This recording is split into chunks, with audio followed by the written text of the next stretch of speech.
Talking sports, we're going inside the game now, Dave. Yeah, it is time. This is the Inside the Game segment we've been waiting 6 years for. Good morning, Steve Clark. Morning, Dave. I noticed Ron wearing an Ohio State hoodie for the first time. It's the warmest sweatshirt I have, I swear. Yeah. Oh, yeah. No, it's all about the warmth. Yeah. No, don't kid yourselves. Ron has dusted off the mothballs in his attic and brought his Ohio State gear out today. Congratulations, Ron. Congratulations, Dave. Ohio State, a convincing, non-controversial 27-9 butt whipping, unfortunately for me and the Michigan Wolverines. Can I tell you my favorite part of the game? You've had 6 years, Ron. Go ahead. I know. No, it was when Brutus went out there. He got the snow falling at the end of the game, and he draws an X through the M in Michigan on the field there. And then he does script Ohio in the snow. And then the Michigan attendee goes out and wipes it all off. But that was fun. Oh yes. Well, you have to protect the house. That's right. As we all are very well aware. Yeah. No flag planting this time. So. You talk about a lack of productivity that goes on Thursday and Friday of the NCAA tournament. What is the lack of productivity in Columbus when you're spending that week crossing out M's? I mean, there's millions and millions of dollars lost. I think so. But, it is well worth the effort. Let's just say it's well worth the effort, particularly when the outcome is the appropriate one. And I would assume most people would just say all is right with the world again. It's good. Appropriate. I see the buzzwords are out. Yeah. Now, I do have to give Ryan Day some credit. I was always kind of curious that when Ohio State won this game, the guy who went on NBC and wanted to know where Lou Holtz was at this very moment. Yeah. And I could tell you he's in his resting home. That's where he was. Right. What when given the platform, when the victors can say whatever they want to, what would come out of his mouth?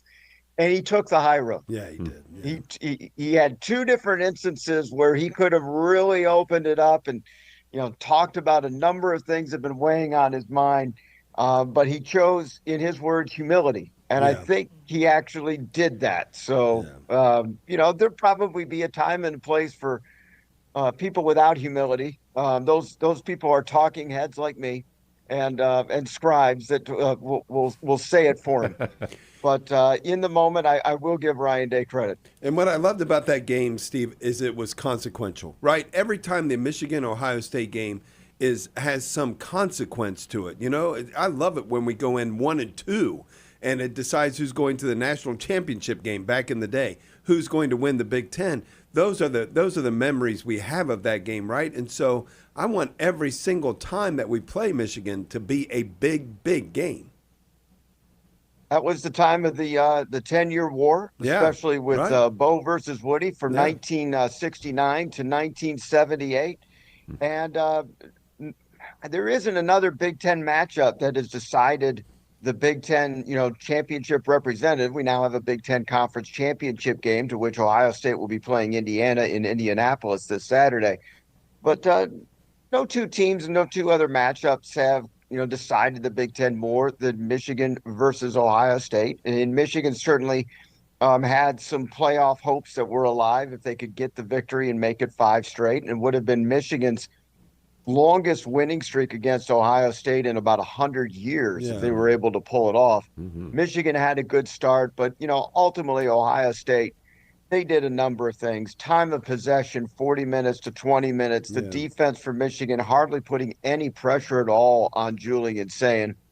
And Ohio State got its big plays off. Two long passes, and also the running game going. So it was a pretty complete and thorough victory there. And you have to feel good. Both teams, both programs in good shape. I mean, look, both strong programs going forward. So that's what we want to see.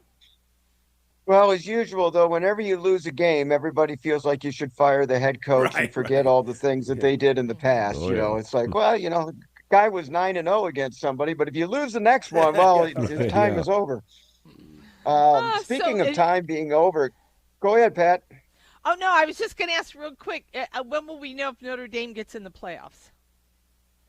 We will know on Sunday, but I'm going to give you a hint, Pat. I think they're in. Mm-hmm. All right. If you want to start making some travel plans, I would, well, I wouldn't make any No. travel plans yet because we don't know where they're going. Right, But yes. they will probably be on the road, but there is a chance with one more slot going up, Notre Dame could possibly host an opening home game on their campuses on the weekend of December 19th and 20th. Okay. But I was just about to mention that, lose a couple of games and you're out of here. Michigan State fired their head coach, and it looks like it's hiring a new one within 24 hours, an old familiar name to the Big Ten, Pat Fitzgerald. Oh, my goodness. He was fired from Northwestern for alleged hazing allegations. Yeah. You know how it is. If somebody allegates something, then everybody, is accountable up to the top. Mm-hmm. Northwestern's president had to resign through all of this. But Pat Fitzgerald fired a wrongful termination suit. They settled out of court. Fitzgerald feels vindicated and now has an opportunity to go out and be a head coach. And he's going to do so in the Big Ten with the Michigan State Spartans. And, there's some plus and minuses to each one of these things, but Michigan State's had a tough time since Mark D'Antonio's fall from, winning records and things like that. And they've had a tough time since like 2018, 2019. So they're hoping to get a reboot and a start from a guy who's won 2 Western Division titles in the Big Ten in 2018 and 2020. But unfortunately, in 2021 and 2022, they had like 4 or 5 wins on the year. But the guy won at Northwestern. Come on. If he won at Northwestern, he can win at MSU. That's true, yeah.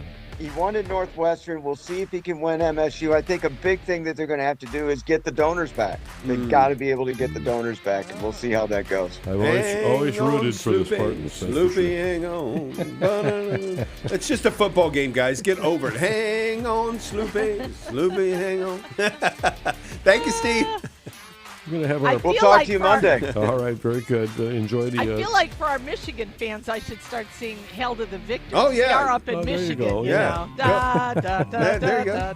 I have to do a little of that. Oh, we love them all, and that is a good hire for MSU too. I can't wait for them to be back in the competitive category. We love when our Big Ten teams are strong, all of them. That's what we want. Thanks, Steve. Have a great Monday.